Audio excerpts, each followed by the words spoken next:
Good morning, friends. Pastor Al. It's Tuesday, November 18th. It seems like there's a lot of people in the world today that deal with anxiety, with depression, with all those type of emotional things that sometimes are really hard to get a hold of and control and to live with. Some people find ways that it works for them, but then seems like every once in a while there's maybe a relapse or they slip back into that depression. And you always wonder, what can I do to help? How can I make a difference in their lives? Well, I was just reading from the other day, devotional, um, author Jancy Dunn. She suggested the power of an 8-minute phone call. 8 minutes.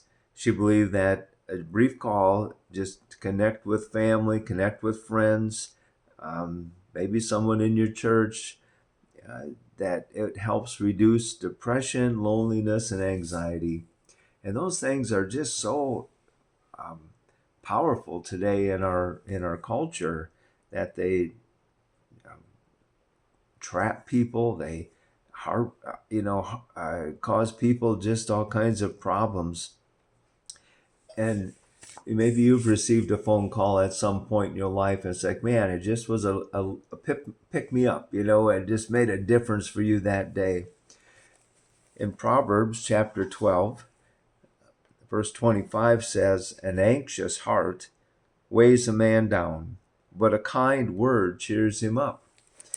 And I think as believers in Christ, as people who care for people, we can offer a kind word.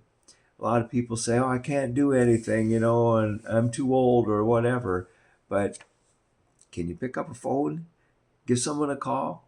If today someone's name comes to your mind, you say, oh, I haven't talked to them for a long time. Maybe it's God's prompting you to give them a call, to offer a kind word, a word of encouragement, just for a short phone call, and just let them know you care about them. That's one thing we can do for our brothers and sisters. Have a blessed day, my friends.